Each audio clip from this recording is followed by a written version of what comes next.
लोकसभा चुनाव की मतगणना जारी है। शुरुआती रुझान में एनडीए को भारी बढ़त मिलती हुई दिख रही है। 250 सीटों का आंकड़ा बीजेपी पार कर रही है। 150 सीटों पर इंडी गठबंधन को बढ़त है। वहीं एमपी में बीजेपी क्लीन स्वीप के करीब जाती हुई दिख रही है। छत्तीसगढ़ में बीजेपी 6 और कांग्रेस 3 सीटों पर आगे है। वाराणसी से पीएम मोदी आगे हैं। वहीं गांधीनगर से अगर बात करें तो अमित शाह आगे चल रहे हैं। तो यूपी की कानपुर सीतापुर सीट पर भी बीजेपी आगे है। मुंबई के नॉर्थ सीट पर भी बीजेपी को बढ़त मिलती हुई दिख रही है। विदिशा से शिवराज सिंह चौहान आगे है। गुना से ज्योतिरादित्य सिंधिया भी आगे चल रहे हैं। दुर्ग से विजय बघेल और राजनांदगांव से भूपेश बघेल आगे हैं। उत्तर पूर्व दिल्ली से मनोज तिवारी आगे। पाटलिपुत्र से राम गोपाल यादव। और आपको बता दें मध्य प्रदेश की 27 सीटों पर बीजेपी आगे है। वहीं एक सीट पर कांग्रेस को बढ़त मिलती हुई दिख रही है। यूपी में 10 सीटों पर सपा को बढ़त मिल रही है। तो गांधीनगर से अमित शाह आगे हैं। अगर मध्य प्रदेश की बात की जाए तो कांग्रेस से सिर्फ दिग्विजय सिंह आगे चल रहे हैं। तो लोकसभा चुनाव की मतगणना जारी है और शुरुआती रुझान में एनडीए को भारी बढ़त मिलती हुई दिख रही है। 250 सीटों का आंकड़ा बीजेपी पार कर 150 सीटों पर इंडी गठबंधन को बढ़त मिलती हुई दिख रही है। तो देखा जाए शुरुआती रुझान जो है बीजेपी के पक्ष में है। तो एमपी के 23 सीटों पर बीजेपी आगे चल रही है। वहीं अगर छत्तीसगढ़ की बात की जाए तो बीजेपी 6 सीट और कांग्रेस 4 सीटों पर आगे चल रही है। वाराणसी से पीएम मोदी आगे हैं। तो 250 सीटों का आंकड़ा बीजेपी पार कर रही है। बढ़त बनाए हुए है बीजेपी और 150 सीटों पर इंडी गठबंधन को बढ़त मिलती हुई दिख रही है।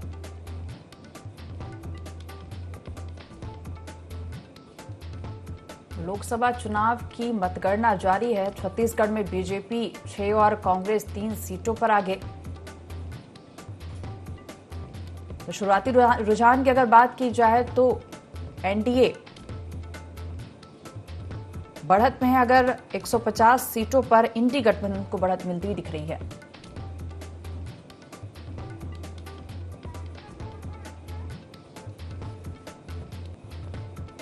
तो लोकसभा चुनाव की मतगणना जारी है। शुरुआती रुझान में एनडीए को भारी बढ़त मिलती हुई दिख रही है।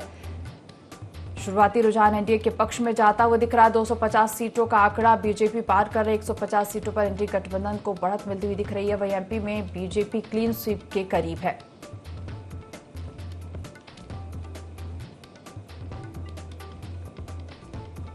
एमपी में कांग्रेस से सिर्फ दिग्विजय सिंह आगे हैं।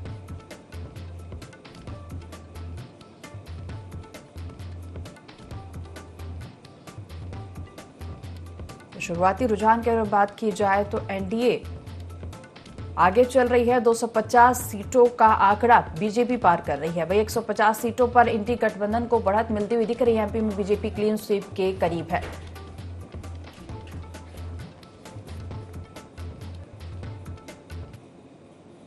तो चलिए सीधे स्टूडियो का रुख करते हैं। सहयोगी उदय हमारे साथ जुड़ गए हैं स्टूडियो से और रुझान पर एक नजर डाल लेते हैं।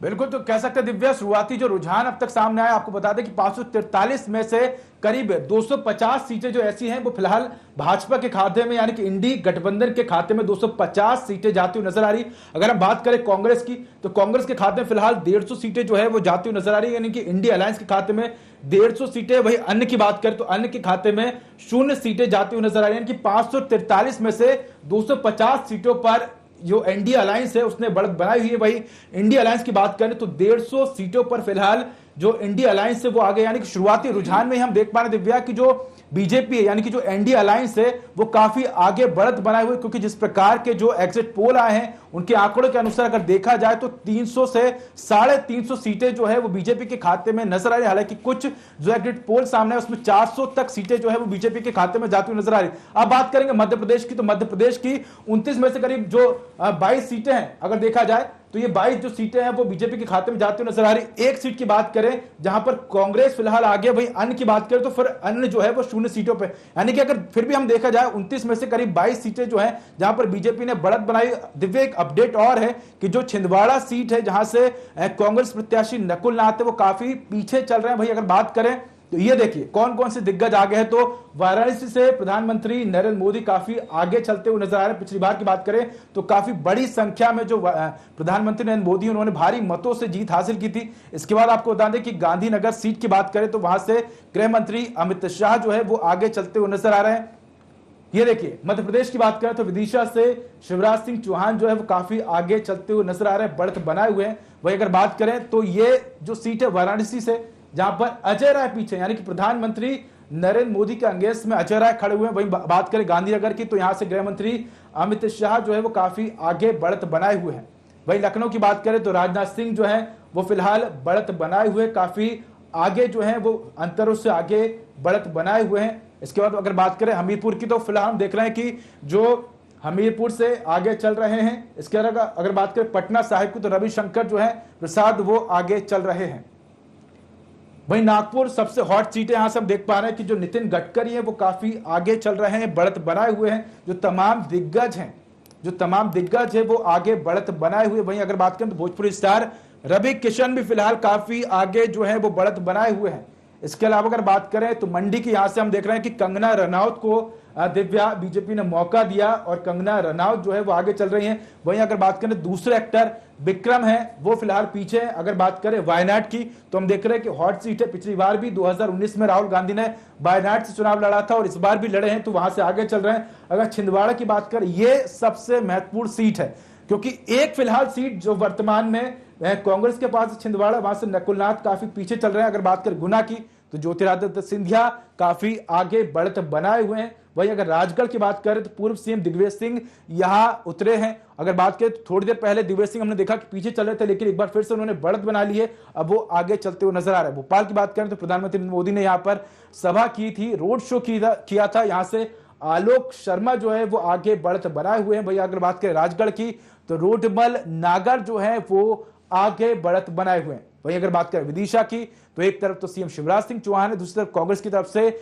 भानु प्रताप शर्मा, यानी कि शिवराज सिंह चौहान बढ़त बनाए हुए हैं, लेकिन भानु प्रताप शर्मा जो है वो काफी पीछे नजर आ रहे हैं। गुना की बात करें तो ज्योतिरादित्य सिंधिया चुनावी मैदान में, दूसरी तरफ राव यादवेंद्र सिंह यादव जो है चुनावी मैदान में, तो हम देख पा रहे हैं कि राव यादवेंद्र सिंह यादव काफी पीछे हैं। भोपाल की बात करें तो यहां पर अरुण श्रीवास्तव काफी पीछे नजर आ रहे हैं। रायपुर की बात करें तो ब्रजमोहन अग्रवाल, रायपुर की एक बड़ी सीट है, ब्रजमोहन अग्रवाल एक दिग्गज नेता है, काफी बड़ा कद है उनका बीजेपी में, ऐसे में ब्रजमोहन अग्रवाल काफी आगे नजर आ रहे हैं। तो ये छत्तीसगढ़ की सीटें भी हम आपको बता रहे हैं कि कौन सी ऐसी छत्तीसगढ़ की सीटें हैं जहां पर तमाम जो दिग्गज है वो आगे चलते हुए नजर आ रहे हैं। अगर बात करें हम इसके अलावा अगर हम बात करें तो हमने देखा कि राजनांदगांव सीट की बात करें तो वहां से पूर्व सीएम भूपेश बघेल जो है वो आगे चलते हुए नजर आ रहे हैं। यानी कि रायपुर से कांग्रेस की बात करें तो विकास उपाध्याय को मौका दिया गया था, लेकिन हम फिलहाल अभी देख रहे हैं कि ब्रजमोहन अग्रवाल आगे हैं, जो विकास उपाध्याय है वो पीछे चलते हुए नजर आ रहे हैं। दुर्ग ये एक बड़ी हॉट सीट है और हम यहां से देख रहे हैं कि बीजेपी ने जो भतीजे हैं, यानी कि पूर्व सीएम भूपेश बघेल के जो भतीजे हैं विजय बघेल, उनको मौका दिया था, वो फिलहाल यहां पर आगे बढ़त बनाए हुए हैं। वहीं दुर्ग से अगर बात करें कांग्रेस की तो राजेंद्र साहू जो है वो फिलहाल बराबरी की टक्कर देते हुए नजर आ रहे हैं, लेकिन विजय बघेल जो है वो काफी आगे नजर आ रहे हैं। अगर बात करें राजनांदगांव सीट की, ये देखिए ये सरगुजा सीट है जहां से चिंतामणि महाराज जो है वो काफी पीछे चलते हुए नजर आ रहे हैं, क्योंकि जिस प्रकार से बीजेपी 11 की 11 सीटें जीतने का दावा करती है, ऐसे में ये बीजेपी के लिए एक बड़ी चुनौती है, बड़ा यहां पर सेटबैक लग सकता है। हालांकि ये शुरुआती रुझान है, कई राउंड में भी टेबलों पर गिनती होनी है, लेकिन जिस प्रकार से जो भी मतपत्र यानी कि बैलेट पेपर खुले हैं, अभी 8:30 बजे जिस प्रकार से ईवीएम की गणना शुरू हुई, उसमें जो शुरुआती रुझान है वो हम आपको बता रहे हैं। तो सरगुजा से चिंतामणि महाराज जो है वो काफी पीछे चलते हुए नजर आ रहे हैं। दिव्या जी उदय, तो लोकसभा चुनाव की मतगणना जो जारी है और रुझान भी सामने है। शुरुआती रुझान में एनडीए को भारी बढ़त मिलती हुई दिख रही है। 250 सीटों का आंकड़ा बीजेपी पार कर रही है और 150 सीटों पर इंडी गठबंधन को बढ़त मिलती दिख रही है। चलिए इसी पर हम चर्चा करेंगे और हमारे साथ खास मेहमान जुड़ गए हैं। पवन पटेल जी, महासचिव मध्य प्रदेश कांग्रेस से, और आशीष तिवारी प्रवक्ता है मध्य प्रदेश बीजेपी से, सुनील चौधरी प्रवक्ता छत्तीसगढ़ भाजपा, और विकास विजय जी कांग्रेस प्रवक्ता है छत्तीसगढ़ से, वही के शर्मा जी वरिष्ठ पत्रकार छत्तीसगढ़ से। सभी का स्वागत है।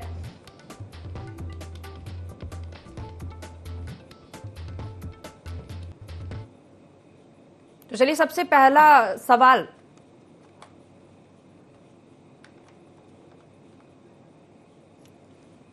तो लोकसभा चुनाव की मतगणना जारी है। शुरुआती रुझान में एनडीए को भारी बढ़त मिलती हुई दिख रही है। 250 सीटों का आंकड़ा बीजेपी पार कर रही है। 150 सीटों पर इंडी गठबंधन को बढ़त मिलती हुई दिख रही है। एमपी में बीजेपी क्लीन स्वीप के करीब है। छत्तीसगढ़ में बीजेपी 6 तो कांग्रेस 3 सीटों पर आगे चल रही है। तो वाराणसी से पीएम मोदी आगे चल रहे हैं और गांधीनगर से अमित शाह आगे चल रहे हैं। तो बीजेपी क्लीन स्वीप के करीब है मध्य प्रदेश में और 250 सीटों का आंकड़ा बीजेपी पार कर रही है। एनडीए को भारी बढ़त मिलते हुए शुरुआती रुझानों में दिख रही है।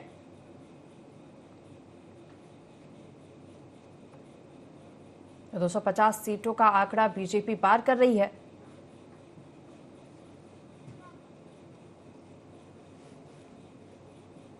तो चलिए इसी पर चर्चा करेंगे। हमारे साथ खास मेहमान जुड़ गए हैं। पवन पटेल जी महासचिव है मध्य प्रदेश कांग्रेस से और आशीष तिवारी जी प्रवक्ता हैं मध्य प्रदेश भाजपा से। सुनील चौधरी जी प्रवक्ता भाजपा छत्तीसगढ़ से। विकास विजय जी छत्तीसगढ़ कांग्रेस से प्रवक्ता है और के शर्मा जी वरिष्ठ पत्रकार है। आप सभी का स्वागत है। सबसे पहला सवाल मेरा पवन पटेल जी आपसे ही है कि रुझान सामने है, एग्जिट पोल जैसे आए हैं वैसा ही रुझान है, तो क्या कहेंगे, क्या प्रतिक्रिया देना चाहेंगे इसे लेकर आप?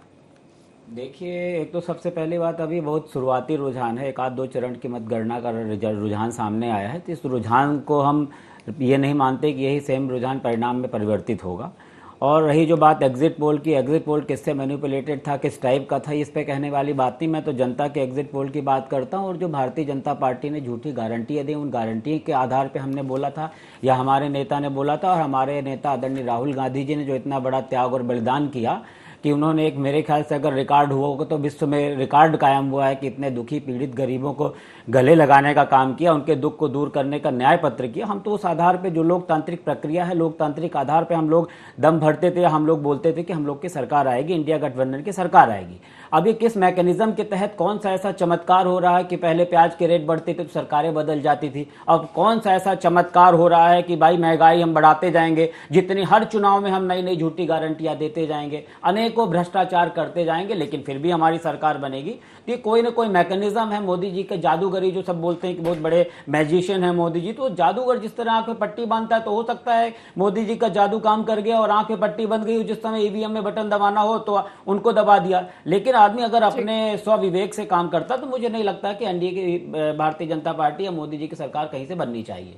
जी चलिए आशीष तिवारी जी से प्रतिक्रिया ले लेते हैं। आशीष तिवारी जी, क्या कहना है? पवन पटेल जी कह रहे हैं कि तो शुरुआती रुझान है और जरूरी नहीं कि यही रिजल्ट में परिवर्तित हो। देखिए, मध्य प्रदेश के साथ साथ देश के अंदर भारतीय जनता पार्टी के प्रत्याशियों की संख्या अत्यधिक होने वाली है जीत के रूप में। और मैं ये कह सकता हूं कि आज देश के अंदर यदि हम 400 पार के नारे के साथ आगे बढ़े थे तो वह नारा भी हमारा साकार होने वाला है। और रही बात, अभी कांग्रेस के हमारे मित्र बोल रहे थे, तो मैं उनको एक स्पष्ट बात बता देना चाहता हूं कि आप विधानसभा चुनाव के समय भी विभिन्न प्रकार के वादे कर रहे थे, विभिन्न प्रकार के आरोप प्रत्यारोप कर रहे थे, परंतु क्या परिस्थितियां थी उस समय पर? आपने स्वयं देखा आपकी पार्टी की स्थिति क्या हुई। और आज भी मैं कह रहा हूं कि पिछले 2-3 दिन से कांग्रेस के प्रवक्ताओं को लगातार सुन रहा हूं और मैं देख रहा हूं कि सारे प्रवक्ता काल्पनिक बातों के अलावा शायद जो व्यवहारिक दृष्टि से जो बातें होनी चाहिए उन पर नहीं बोल पा रहे हैं। तो मुझे ऐसा लगता है कि कांग्रेस के मित्र को देखते जाना चाहिए और चुनाव के परिणाम लगातार आगे आ रहे हैं। और एक जो रुझान है, ये रुझान संकेत दे रहे हैं, एग्जिट पोल ने भी हमें संकेत दिया है। तो निश्चित तौर पे कुछ ही घंटों की और बात रही और देश के अंदर एक बार फिर भारतीय जनता पार्टी की सरकार होगी। जी आशीष जी, रुक करना चाहूंगी मैं विकास विजय जी का। विकास विजय जी, रुझान सामने है, देख पा रहे हैं आप, क्या कहना चाहेंगे, क्या प्रतिक्रिया देंगे रुझान को लेकर? रुझान अभी है, बहुत शुरुआती है। अभी 8:30 बजे से अभी ईवीएम काउंटिंग चालू हुई है। हमें पूरी उम्मीद है कि पिछले बार से हम लोग छत्तीसगढ़ में बहुत बेहतर प्रदर्शन करेगी कांग्रेस।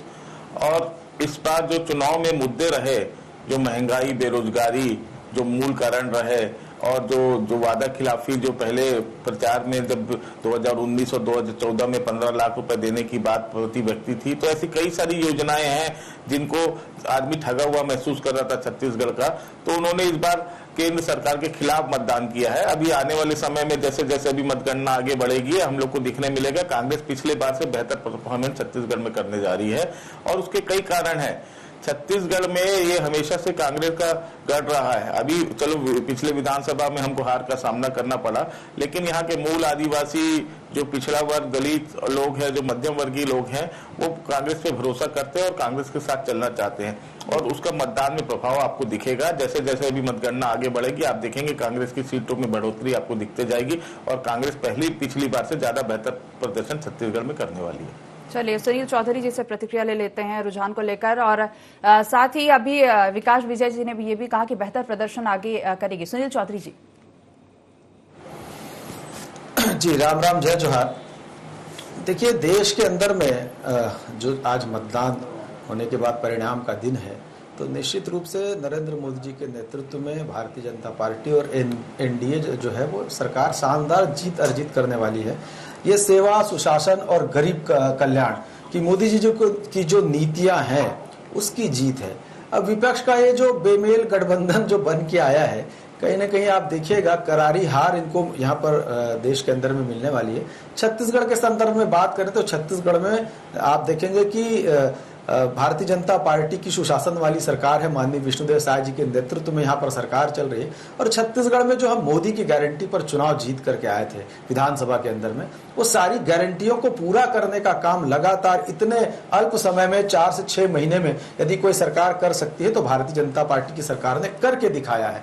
हमने किसानों से जो वादा किया था 3100 रुपए में धान लेंगे समर्थन मूल्य में, और 21 कुंटल प्रति एकड़ लेंगे, 1000 रुपए महतारी वंदन की बात हो, चाहे युवाओं के विषय में पीएससी घोटाले की बात हो, तमाम प्रकार के जो हमारे जो हम घोषणा करे थे या जो हम संकल्प लिए थे, हमने जो गारंटी दी थी उसको पूरा किया। नक्सल मोर्चे पर लगातार भारतीय जनता पार्टी की सरकार मजबूती के साथ लड़ रही है। आप देखेंगे कि नक्सलवाद पर कांग्रेस जो है वो कहीं ना कहीं नक्सलवादियों के साथ खड़ी हुई नजर आती है। जब नक्सलवादी जिस भाषा में बोलते हैं, जैसे पर्चे जारी करते हैं, और कांग्रेस की पीसी जब होती है, कांग्रेस के लोग जब बयान देते हैं, तो दोनों की भाषा जवाब ले लीजिएगा। मैं ये पूछना चाहता हूँ कि बस्तर जैसे क्षेत्र में नक्सलवाद की आवश्यकता क्या है, साम्यवाद की आवश्यकता क्या है? बस्तर जो है वो शांत स्थान है हमारा, लेकिन उसको बेस कैंप बना करके रखा हुआ है नक्सलगढ़ का।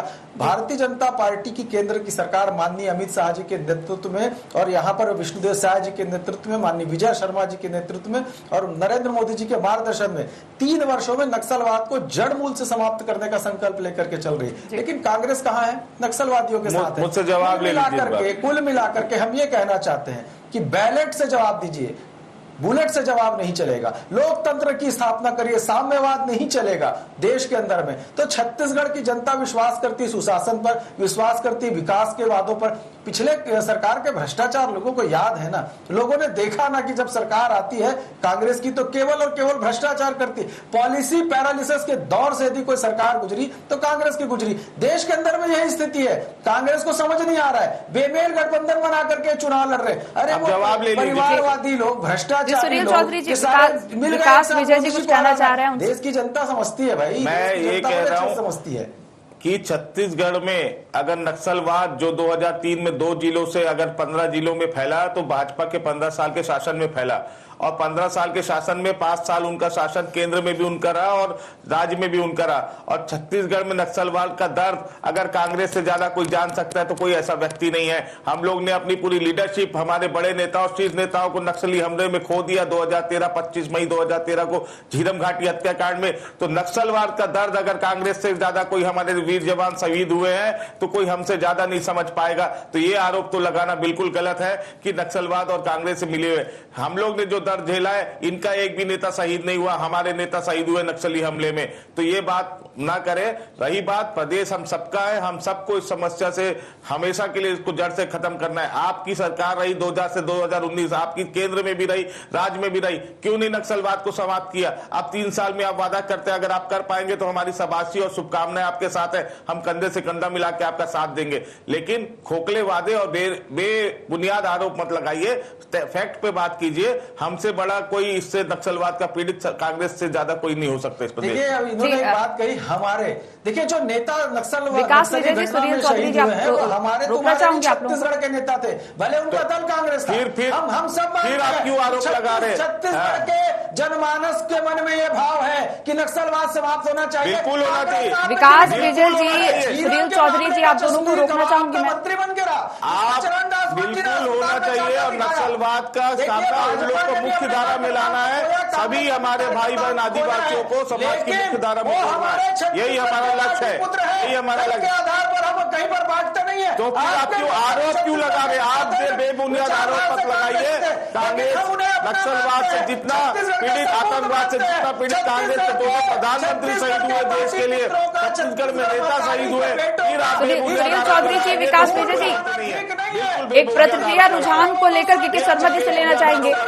नक्सलवाद की समस्या पूरे प्रदेश की है, आपके हमारे सबके लिए समस्या है। उसका समूल नष्ट होना चाहिए, उसका समूल नाश होना चाहिए और जो आदिवासी भाई बहन है उनको मुख्य धारा में लाने की जिम्मेदारी हम सबकी है। ठीक है, एक प्रतिक्रिया के शर्मा जी से रुझान को लेकर ले लेते हैं कि जो रुझान है वो एनडीए की तरफ जा रहे हैं और 250 सीटों का आंकड़ा जो है बीजेपी पार कर रही है। के शर्मा जी, में अलग रहा है, खास करके ईवीएम के प्रश्न पर, ईवीएम की विश्वसनीयता की जो बात आती है उसको लेकर या एग्जिट पोल को लेकर के जो बातें आ रही है। और दूसरी चीज है कि जो राजनीतिक दृष्टि से देखें कि नरेंद्र मोदी केंद्रित चुनाव रहा है, नरेंद्र मोदी हाँ या ना का चुनाव। दूसरा संशय की एक स्थिति है, एक तरफ पूरी तरह संस्था है, पूरी व्यवस्था पर, जैसे ईवीएम के सवाल की बात हो, मीडिया पर सवाल हो या जो विभिन्न एजेंसी हैं उन पर सवाल की हो, और दूसरी ओर एक विश्वसनीयता वाली बात है।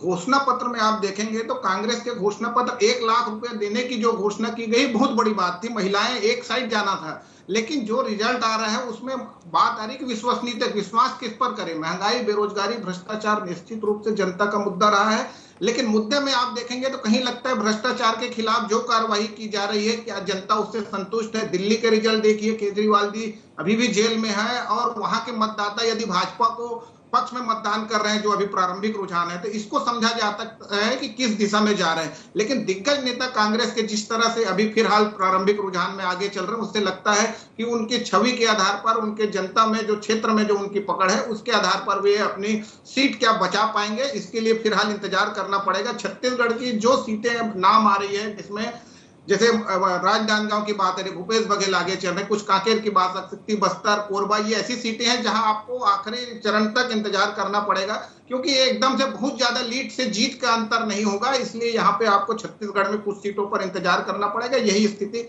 प्रारंभिक रुझान से भी देखने को मिल रहा है। कहने का तात्पर्य यह है कि जिस तरह से एक विश्वास की भावना पैदा हुई, नक्सली समस्या को लेकर इतनी बात हो रही है, लेकिन महत्वपूर्ण बात है कि राजनीति से ऊपर उठकर सोचने की आवश्यकता है। न कांग्रेस की समस्या, न भाजपा की समस्या है, ये उन आदिवासियों की समस्या है जो नंगे पैर चल रहे हैं, जिनके कपड़े नहीं है, घर नहीं है, बिजली नहीं है, आप उनको सभी शिक्षा, स्वास्थ्य सुविधाएं नहीं पहुंचा पा रहे हैं। ये गरीबी से संघर्ष के लिए जो मतदान केंद्रों पर बड़ी संख्या में पहुंचे हैं, इसको इनको समझना चाहिए और मिल बैठ करके एक नीति बनाइए। आरोप प्रत्यारोप की जगह में किस तरह से विकास की दिशा में आगे बढ़ सकता है। जो चर्चा, विकास एक महत्वपूर्ण माध्यम है, क्योंकि गोली चलती है तो आदिवासी ही मारे जाते हैं, जिस तरह से कुछ आम नागरिकों के मारे जाने की भी खबर है। कुल मिलाकर के छत्तीसगढ़ हो चाहे मध्य प्रदेश हो, जो विश्वास तीसरी पारी में पूरी तरह से कहें कि जो भाजपा जो है अपने मोदी के चेहरे पे जिस तरह से चुनाव मैदान में उतरी है, दिग्गज नेता, वो एक बड़ी बात है।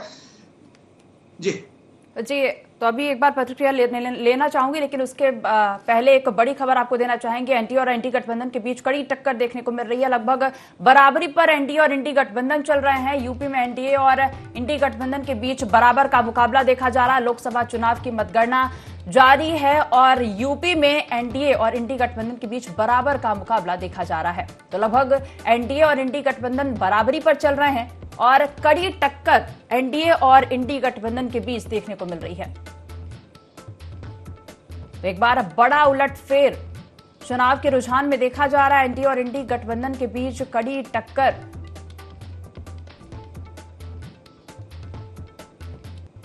और देखा जाए तो लगभग एनडीए और एनटी गठबंधन बराबरी पर चल रहे हैं।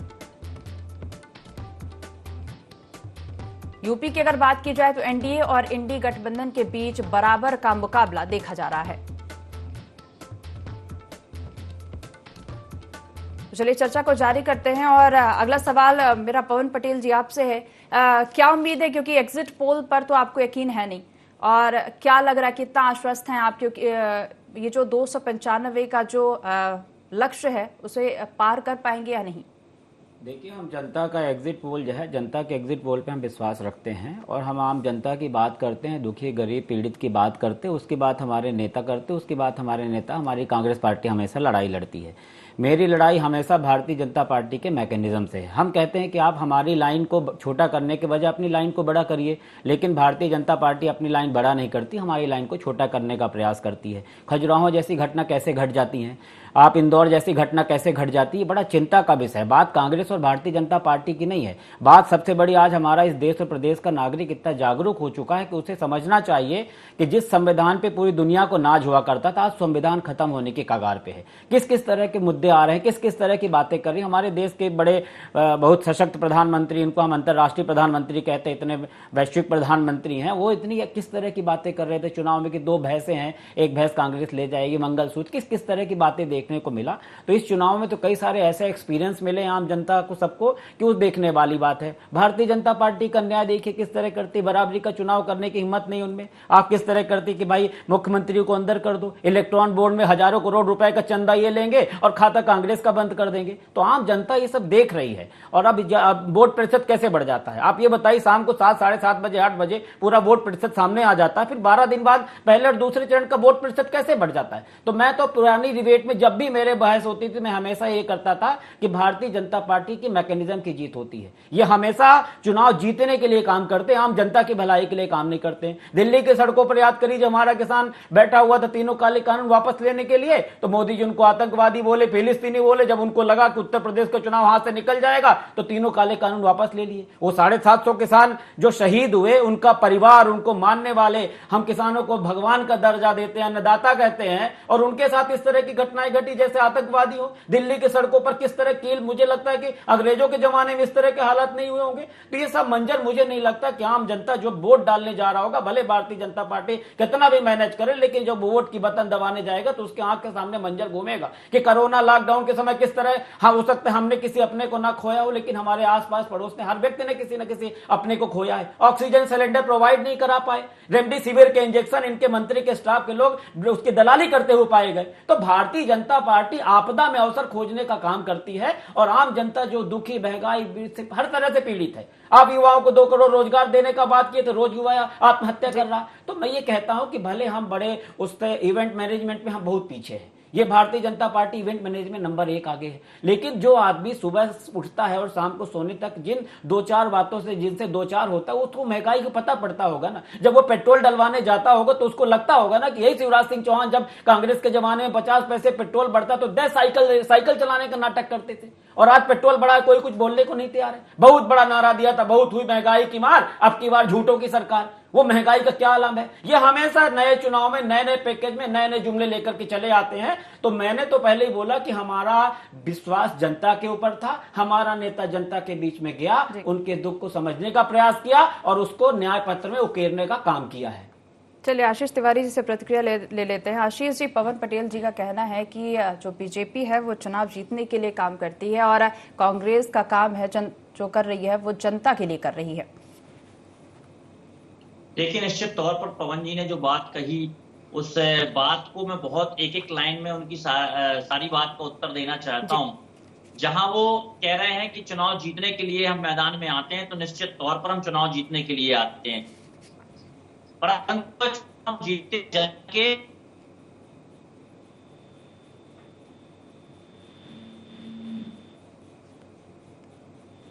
चलिए इसी को लेकर के शर्मा जी से एक प्रतिक्रिया लेते हैं। के शर्मा जी, बीजेपी का कहना है कि कांग्रेस का कहना है कि बीजेपी जो है आपदा को अवसर में बदलने की कोशिश करती है और सिर्फ चुनाव जीतने के लिए काम करती है।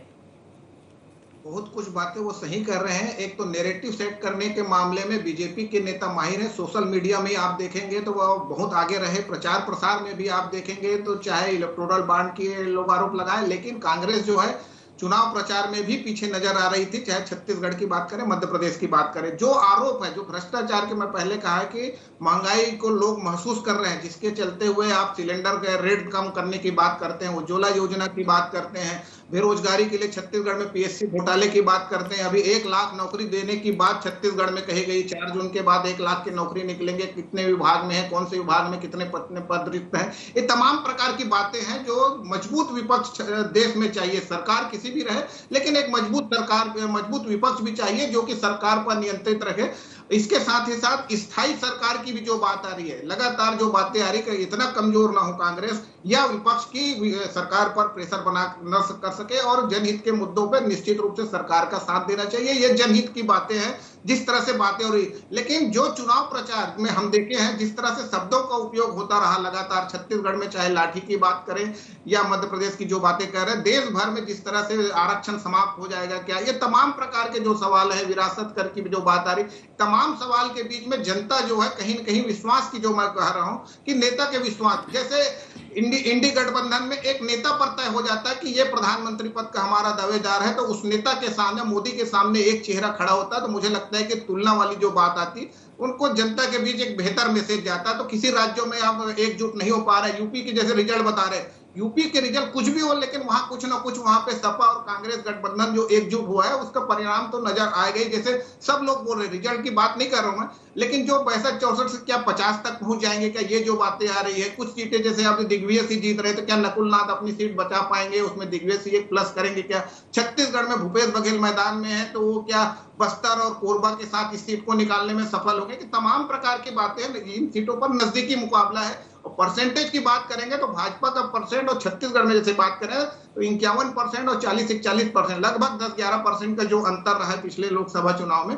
लेकिन कांग्रेस छत्तीसगढ़ में मजबूत है, ये आप 10% वोट से भी समझे, चाहे विधानसभा चुनाव में वोटिंग परसेंट जो कांग्रेस का भले सत्ता से बाहर रही हो, लेकिन मात्र 3% मतों के में उनकी गिरावट आई है, जबकि जो भाजपा है उसके 13% तक मतों में वृद्धि देखा गया विधानसभा चुनाव में। तमाम प्रकार की बातें हैं कि कांग्रेस जो है छत्तीसगढ़ में कमजोर नहीं है, लेकिन जिस तरह से नैरेटिव तय किया भाजपा तय करती है, उसमें कांग्रेस के नेता कहीं फंसते नजर आते हैं। जवाब देते में मामले में उसके जगह में आरोप लगाने वाली बात ज्यादा आ जाती है, खासकर संस्थाओं पर। मुझे कहना है कि लोकतांत्रिक व्यवस्था में संस्थाओं को जितने मजबूत होंगे उससे जनता का ही भला होगा, और जनहित के कार्यों में विभिन्न संस्थाओं पर जनता का विश्वास बना रहे, ये राजनीतिक दलों की भी जिम्मेदारी होनी चाहिए। जी के शर्मा जी, तो फिलहाल यहाँ कांटे की टक्कर देखी जा रही है और रिजल्ट क्या है वो तो शाम को ही पता चलेगा। चलिए आशीष तिवारी जी, आप कुछ कह रहे थे। देखिए, अभी कांग्रेस के प्रवक्ता ने जो बातें कही, मैं उनकी बात का उत्तर दे रहा था कि मध्य प्रदेश के अंदर यदि भारतीय जनता पार्टी की सरकार बनी और आज केंद्र में भारतीय जनता पार्टी की सरकार बन रही है, तो उसका एक कारण है विकास। और हम विकास के मुद्दे को लेकर जनता के बीच में गए थे और जनता ने हमें स्वीकार किया। और आज जो आपको तिरस्कार मिल रहा है, आज आपको जो जनता नकार रही है, उसका कारण है कि जब आपको मौका मिला तब आपने काम नहीं किया। यदि आपने काम किया होता तो निश्चित तौर पर परिणाम कुछ और होते और आप भी जनता के बीच में होते।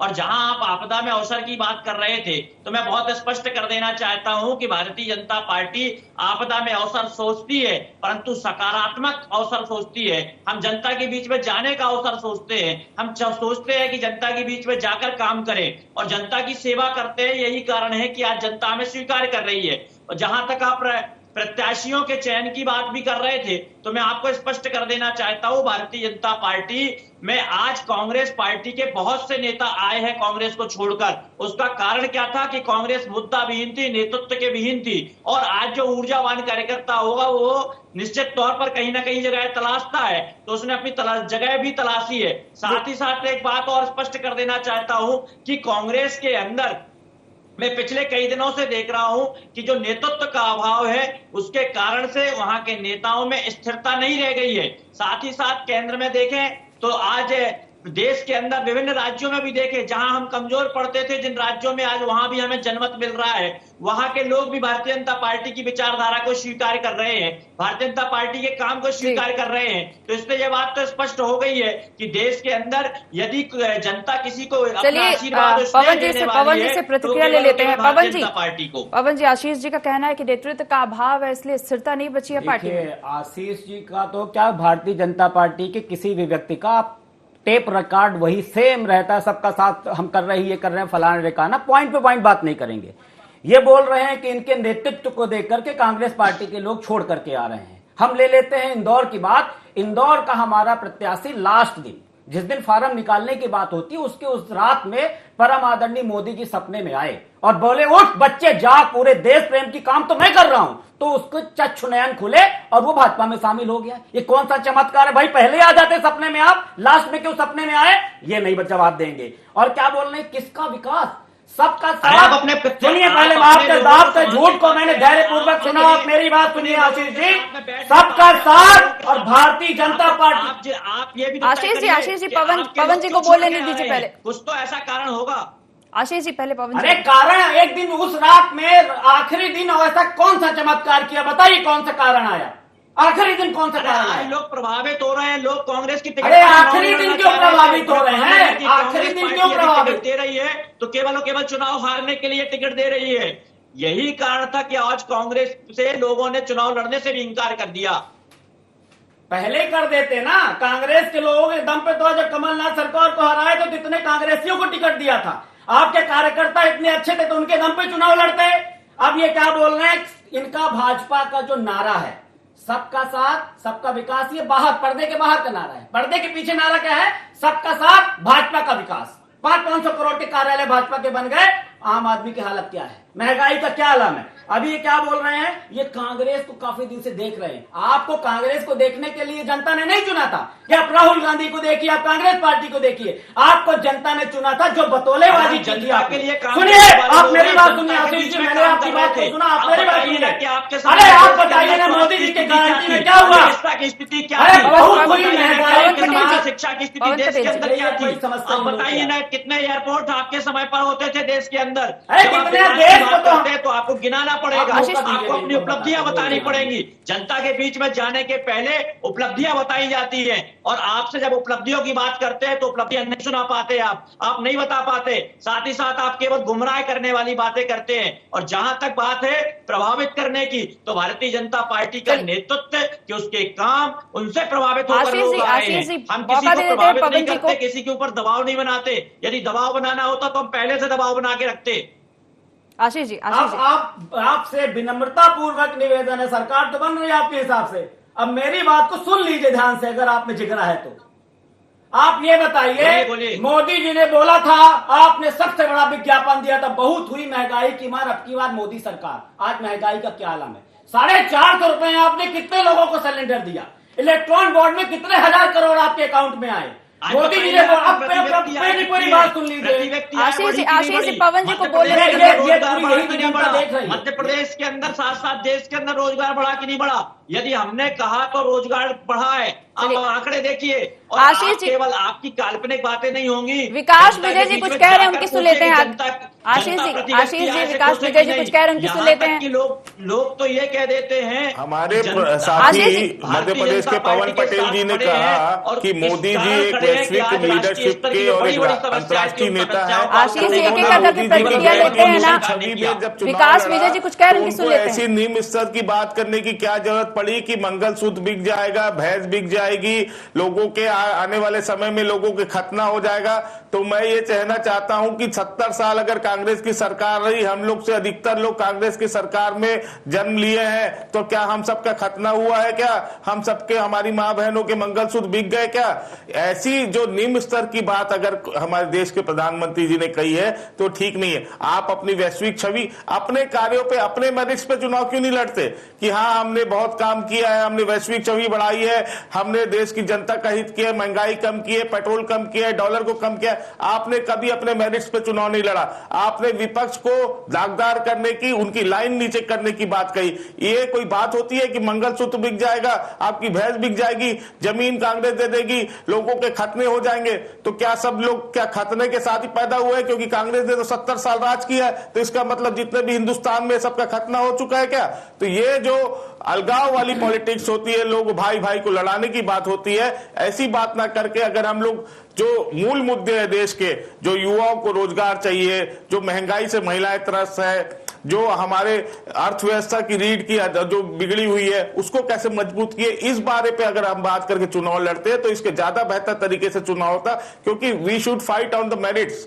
हम लोग को जो जनता की बात है उस पर बात करके चुनाव लड़ना चाहिए था, लेकिन चुनाव क्या लड़ा गया?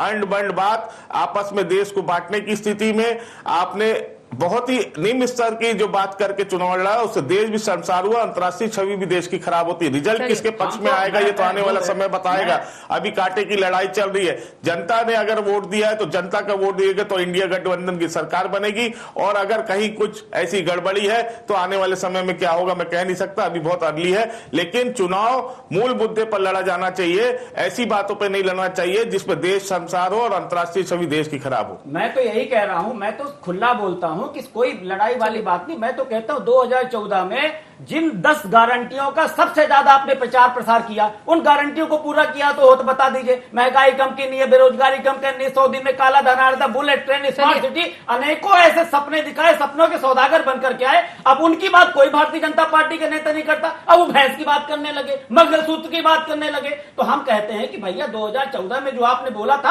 आप अपना रिकॉर्ड कार्ड पेश करिए कि हमने भैया बोला कि महंगाई हमने कम की, आपने पेट्रोल कम कर दिया। पवन जी, आशीष जी, सुनील जी से प्रतिक्रिया ले लेते हैं। सुनील जी, हम कहते हैं जनता के बीच, पवन जी, आशीष जी, राहुल गांधी जनता के बीच में गया है, इस दुनिया का कोई नेता गया हो तो बता दीजिए। पवन जी, आशीष जनता जी, के बीच में जाने की बात करते हो। पवन जी, आशीष जी, आप बताइए कि आपने देश के आशीष जी, कांग्रेस पार्टी ने तो देश को आजाद कराया, क्या बात कर रहे हो? जो आज मोदी जी बेच रहे हैं तो कांग्रेस पार्टी ने बनाया है। आशीष जी, आशीष जी, बोलते रहिए, बस आपने बोलने का है, साफ बोलने का, ताकि यही तो बोल रहे हैं। आशीष जी, आशीष जी, सुनील जी कुछ कहना चाह रहे हैं, सुन लेते हैं। सपने हैं जो हमने बीच में आशीष जी, पवन भाई को बोलने दीजिए, हमको भी बोलने दीजिए। आशीष जी, आशीष जी, आशीष जी, पवन जी दोनों आगे बढ़ रहा है, केवल आपकी बातों से नहीं। और मैं आशीष जी, घोषणा पत्र को पढ़कर बताइए कि उस घोषणा पत्र में चलिए, मैं तो चैलेंज करता हूँ पूरे मध्य प्रदेश में, चलिए मैं दिखाता हूँ कितने लोग। आशीष जी, सुनील जी कुछ कह रहे हैं, सुन लेते हैं। 50 में सिलेंडर भी है, चलिए ना मेरे साथ चलिए, मैं तो बोल पवन जी, आशीष जी, सुनील जी कुछ कह रहे हैं, उनका सुन लेते हैं, क्या कहना चाह रहे हैं वो। जी देखिए, अभी सारे हमारे साथी लोग बोल रहे थे, मैं तो स्पष्ट रूप से एक ही बात कहना चाहता हूं कि ये पूरा चुनाव कांग्रेस के लिए काला अक्षर भैंस बराबर हो गया। अब वो किसकी भैंस जाएगी नहीं जाएगी ये तो अलग विषय है, लेकिन कांग्रेस को चुनाव समझ में नहीं आया, जनता की नब्ज समझ में नहीं आई। जनता जिन मुद्दों को लेकर के चाहती थी कि जनता के मुद्दे बीच में आए, लेकिन इनके लोग ही लगातार बयानबाजी जो कर रहे थे। सैम पित्रोदा आ गए बीच में। सैम पित्रोदा का बयान जो था, वो कांग्रेस के सलाहकार रहे हैं, पुराने समय से है, राजीव गांधी जी के समय से रहे हैं। जब वो आकर के बयान देंगे तो फिर स्वाभाविक रूप से चर्चा तो होनी है। हमारे छत्तीसगढ़ के नेता कहते हैं कि मोदी जी का सर फोड़ने वाला आदमी चाहिए, तो आप ऐसे बयान देते हैं और उसके बाद आप सुचिता की बात करेंगे तो ये अच्छी बात नहीं है। देखिए, मोदी सरकार ने जिस तरीके से काम किया, डायरेक्ट बेनिफिट के माध्यम से लाभार्थियों के अकाउंट में लगभग 30 लाख अंबानी, मैं बोल रहा हूँ, आप देना जवाब, कोई दिक्कत नहीं। लगभग 30 लाख करोड़ रुपए से अधिक पहुंचाए गए। 80 करोड़ लोगों को निःशुल्क राशन देने का काम मोदी जी की सरकार कर रही है। 4 करोड़ लोगों को पीएम आवास दिया गया। अरे गरीब का सपना घर होता है साहब, गरीब का सपना घर, और घर बनाने के लिए कोई काम करे तो निश्चित रूप से जनता उसके साथ जाने वाली है। शौचालय इतनी बड़ी बात है जिसमें आप देखेंगे कि माताओं बहनों के लिए वो सूरज डूबने का इंतजार करती थी कि अंधेरा कब हो तो हम शौच करने के लिए जाए। तो ये परिस्थिति इस देश के अंदर में थी। ये उन लोगों की सरकारों के समय थी जो कब से नारा देते रहते हैं गरीबी हटाओ, गरीबी हटाओ, लेकिन गरीबों का दर्द नहीं समझ में आया साहब। आपको कहां से समझ में आएगा? आप तो एसी में बैठ करके नीतियां बनाते थे, आपको गरीबों का दर्द समझ नहीं आएगा। किसानों का दर्द नहीं समझ में आया। 11 करोड़ किसानों को किसान सम्मान निधि का लाभ जो है वो मिल रहा है। 13 करोड़ लोगों के घर में शुद्ध जल पीने का मिल रहा है, पीने के पानी का समझते हैं क्या होता है। तो भैया ये कुल मिलाकर के आप देखेंगे, हेल्थ कार्ड के माध्यम से हो चाहे उज्ज्वला गैस के माध्यम से हो, गरीबों की सेवा करने का काम भाजपा ने किया है और उसका परिणाम दिख रहा है। 292 पहुंच गए हम अभी, 292 अभी आप दूर दूर तक नजर नहीं आने वाला। भाजपा की सरकार बनेगी, जवाब ले लीजिए दिव्या जी, प्रधानमंत्री बनेंगे इस देश के अंदर में और देखिएगा बड़े बहुमत के साथ। और रायपुर ठीक है, सुनील जी, विकास जी जवाब देना चाह रहे हैं, उनसे जवाब ले लेते हैं। दिव्या जी, परिणाम किसके पक्ष में आएगा अभी कहना मुश्किल है। और जिसके भी पक्ष में आएगा वो देश हित में काम करेगा। लेकिन आप ये समझिए, कांग्रेस हमेशा जनता की लड़ाई लड़ती है और जनता के बीच रहने की बात करती है। चुनाव के लिए कांग्रेस पार्टी नहीं है। 140 साल पुरानी 1885 में जिसका गठन हुआ, आजादी की लड़ाई लड़के अंग्रेजों को खदेड़ने का जिस पार्टी ने काम किया, उसको कोई चुनाव जीतना या हारना उसके लिए मुद्दा नहीं है। मूल मुद्दा है कि देश की जनता की सेवा हम लोग कैसे कर पाएंगे और देश की जनता के मुद्दों को कैसे रख पाएंगे। उसी मुद्दे पे हमारे नेता आराम साहब ने चुनाव लड़ा। तो फिर निम्न स्तर की बात करके चुनाव को आपने पोलराइज करने की कोशिश की, लेकिन अब छत्तीसगढ़ और देश की जनता ये जान चुकी है।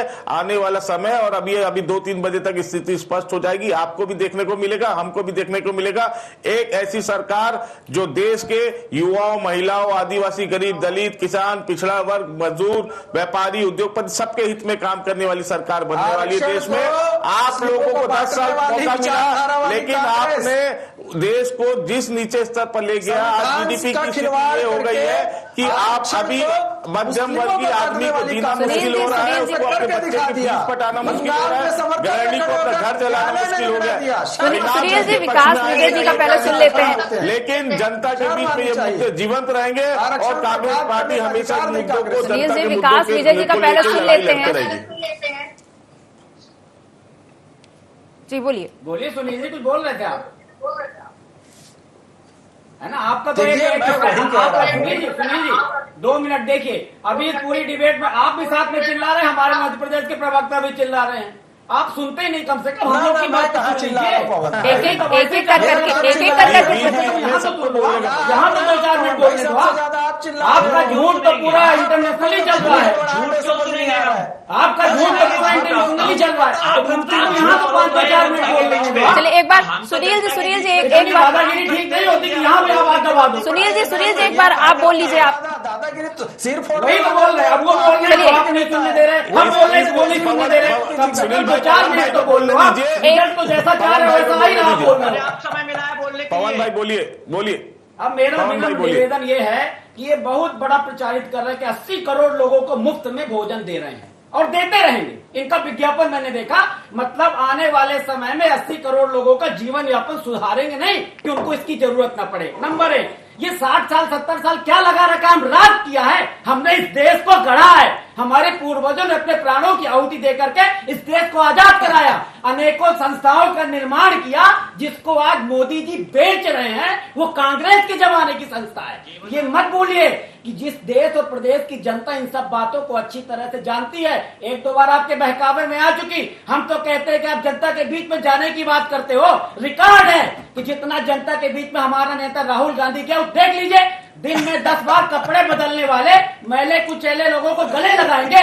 हमारा राहुल गांधी जिस टाइप से गरीब, दुखी, पीड़ित को गले लगाया है, हम उस दम पे बोल रहे हैं कि इंडिया गठबंधन की सरकार बनेगी। आप किस दम पे बोल रहे हैं? एक बात नहीं बता पा रहे। महंगाई आपने सबसे पहला मुद्दा था, क्यों कम नहीं की? पेट्रोल का रेट क्यों नहीं कम किया? 450 रुपए में आपने कितने लोगों को सिलेंडर दिया? क्यों नहीं किया? 100 दिन में काला धन आ रहा था, काले धन वालों की सूची लेके घूमते थे, आज काला धन आया, कहाँ गया? भाजपा के कार्यालय में लग गया। तो ये भारतीय जनता पार्टी की जो कथनी और करनी है, इसको देश की और प्रदेश की जनता अच्छी तरह से समझ चुकी है। आपने पूरा टारगेट बनाया छिंदवाड़ा हराने के लिए। क्यों डर रहे थे कि छिंदवाड़ा मॉडल था, पूरी मशीनरी को लगा दो, वहां के महापौर को तोड़ दो, वहां के पूर्व विधायक को तोड़ दो। हम तो कहते हैं कि अगर आपको मोदी जी के कामों में दम था तो आप बोलते कि हम अभी किसी को भाजपा में शामिल नहीं कराएंगे, हम मोदी जी के कामों पर चुनाव लड़ेंगे और जीत के दिखाएंगे, फिर शामिल कराएंगे। लेकिन आपने ऐसा किया ही नहीं, आपने ऐसी स्थिति पैदा कर दी। आप भ्रष्टाचार की बात करते हो, अजीत पवार जी को मोदी जी खुद 70,000 करोड़ का सिंचाई घोटाला, 70,000 करोड़ का सिंचाई, फिर कौन सी जादुई मशीन से आपने उसको धो करके ला लिया, शामिल कर लिया? ये सब जनता नहीं देख रही है, यही सब मैकेनिज्म को जनता देख रही है और इंडिया गठबंधन की सरकार बनेगी, इसलिए मैं बोल रहा हूँ। चलिए आशीष जी प्रतिक्रिया दे दीजिए। देखिए, देश के अंदर और प्रदेश के अंदर लगातार भारतीय जनता पार्टी के जो प्रत्याशी है, मैं रुझान देख रहा हूँ, लगातार भारतीय जनता पार्टी के पक्ष में आ रहे हैं। और ये जो पक्ष में आने वाले रुझान है, ये स्पष्ट कर चुके हैं कि भारतीय जनता पार्टी को जनता ने स्वीकार कर लिया है। और जनता ने जो स्वीकार किया है वो मुख्य रूप से भारतीय जनता पार्टी की विचारधारा के साथ में, भारतीय जनता पार्टी के कामों के साथ में, भारतीय जनता पार्टी के नेतृत्व के साथ में खड़े होकर स्वीकार किया है। और जहां तक कांग्रेस के मित्रों की बात है, तो आज कांग्रेस वास्तव में अपने अतीत की बातों के अलावा कोई नई बात नहीं कर पाती है। और अतीत में भी जहां वो आजादी की लड़ाई की बात करते हैं तो वहां पर देश के सारे लोग थे, आशीष जी, आप बात करें रुझान की, तो रुझान जो आपके पक्ष में जा रहे हैं, ऐसा क्या लग रहा है, कौन से ऐसे फैक्टर्स हैं जो काम किए हैं? तो जहां आजादी की बात कर रहे थे तो कांग्रेस केवल इस बात को कहकर अपनी जिम्मेदारी से दूर नहीं हो सकती। और मैं तो एक बात और कहता हूं, प्रदेश के अंदर भी कांग्रेस विपक्ष में है और देश के अंदर भी कांग्रेस विपक्ष में थी। तो आज कांग्रेस को अपनी जिम्मेदारी वहां पर निभानी चाहिए थी, जनता के बीच जाना चाहिए था, काम करना चाहिए था। क्योंकि विपक्ष में होना एक अलग विषय है, हम भी कभी विपक्ष में हुआ करते थे, परंतु हम जनता के बीच में गए, काम किया और उसी काम के आधार पर आज जनता में स्वीकार कर रही है। आशीष जी ये बताइए, आप निभाइए, रुझान जो है आपके पक्ष में तो जा ही रहे हैं, भी है, परंतु आप ऐसी बातें मत करिए जिससे जनता गुमराह हो, आप ऐसी बातें मत करिए जिससे देश टूट सकता हो, आप ऐसी बातें मत करिए देश के बाहर जाके देश के स्वाभिमान को प्रभावित करती हो। आप देखें राहुल गांधी जी के देश के बाहर ऐसे बयान है जिससे देश की अखंडता प्रभावित हो सकती थी। और मैं तो ये कहता हूं कि पवन जी, कम से कम आप अपने नेताओं को ये बात याद दिलाइए कि सबसे पहले देश है, उसके बाद में आप देश के बाहर अपनी बातें रखिए और देश के सम्मान को मत गिराइए। और देश, जहां तक प्रधानमंत्री की बात है, जब कोई भी पार्टी का राजनेता प्रधानमंत्री बन जाता है तो वो देश का प्रधानमंत्री होता है, इसलिए उसका सम्मान करना सीखिए। चलिए के शर्मा जी से अंतिम प्रतिक्रिया ले लेते हैं। सबसे महत्वपूर्ण बात है, अभी परिस्थिति में मतदाताओं ने जिस विश्वास के साथ, चाहे वो ईवीएम के ऊपर हो या राजनीतिक दलों पर हो, जिस ढंग से मतदान किया है उस पर एक विश्वास होनी चाहिए, ताकि जनता को भी एक विश्वास बना रहे कि हमने जिसको वोट दिया है उसकी सरकार बन रही है। और महत्वपूर्ण बात यह है कि जो कांग्रेस और भाजपा की जो बातें इनकी पुराने इतिहास को लेकर के, भविष्य को लेकर के, देश जनता जो है भविष्य के सपने भी देखती है और यथार्थ को भी देखती है। यदि महंगाई, बेरोजगारी, भ्रष्टाचार वर्तमान को देख रही है तो विकसित भारत की बात को भी समझ रही है। पीओके को शामिल करने वाली एक बड़ी बात की जा रही है, उस पर जनता कितना विश्वास करती है। राम मंदिर की स्थापना को लेकर के है, या जो बात कही जा रही कांग्रेस को लेकर के बार बार आरोप की तुष्टीकरण का आरोप, और दूसरी ओर जो बात आती है कि हिंदुत्व की जो बात आ रही है, उसमें इन दोनों के बीच में सबके साथ सबके विकास की जो बात है, तो आधे लोग जो भ्रमित कर होने के बजाय जो मतदाताओं ने मतदान किया है उस पर विश्वास करें। और निश्चित रूप से मैं ये कहना चाहूंगा कि देश की मजबूती के लिए जनता जिस तरह से आगे आ रही है, जिस तरह से आदिवासी बहुल, आप बस्तर में देखिए, सरगुजा में देखिए, रायगढ़ में देखिए, गरीब वर्ग के लोग जिस तरह से मतदान केंद्र तक पहुंचे हैं, शहरी मतदाताओं की तुलना में इन दूरस्थ क्षेत्रों में जिस तरह अपनी जान जोखिम में डालकर नक्सली पीड़ित क्षेत्र में मतदान किए, इनकी भावनाओं को समझना होगा। इनके क्षेत्र में विकास के लिए जनता ने डायरेक्ट बेनिफिट स्कीम को भी कहीं ना कहीं स्वीकार किया है। इसको भी ध्यान रखने की आवश्यकता है कि आप गरीबी मुक्ति के लिए भी प्रयास करें। आवास की बात है, जो तमाम प्रकार के जो वादे किए, वादे दोनों तरफ से है, लेकिन ईमानदारी से कौन अपनी योजनाओं का क्रियान्वयन करता है, ये जनता एक विश्वास के रूप में मतदान करिए। मुझे लगता है कि मतदान के हो चुका है और मतगणना के दौरान जो परिणाम आ रहा है इसको स्वीकार करें राजनीतिक दल, और एक मजबूत राष्ट्र के निर्माण के दिशा में विपक्ष को भी साथ लेके सत्ता पक्ष चले। और एक किसी को मतलब कांग्रेस समाप्ति की जो बात कही जा रही है, मुझे लगता है जनता शायद इसको स्वीकार भी नहीं कर रही है। विपक्ष मजबूत रहना चाहिए, लेकिन स्थिर सरकार भी हो, ये भी जरूरी है ताकि निर्णय ले सके। अभी आज देश में विश्व स्तर पर जिस तरह से मोदी जी की छवि बनी है, मुझे लगता है कि जनता में वो भी एक बड़ा कारण रहा होगा कि मतदान के लिए जिस तरह से जो रुझान आ रहे, तो विभिन्न पहलुओं को समाहित करते हुए जनता एक मतदान करने जाती है, तो उसकी भावनाओं को ध्यान रखते हुए उस पर विश्वास करें, जनता पर विश्वास करें। ईवीएम के मामले में आप कहीं भी चुनौती दे सकते हैं, लगातार 40 केस सुप्रीम कोर्ट में गया है, लेकिन एक विश्वास का वातावरण होना चाहिए कि जो जीता है उसको स्वीकार करें, अपनी हार को स्वीकार करें, सामने वाले जीत है उसको बधाई दे। जो राजनीतिक सुचिता की बात होती तो वो कहीं ना कहीं समाप्त हो रहा है, जो भाषाई मर्यादा थी वो समाप्त हो रही। इस सबको कैसे सुधारा जा सकता है, ये भारत के लोकतंत्र मजबूती के लिए बहुत जरूरी है।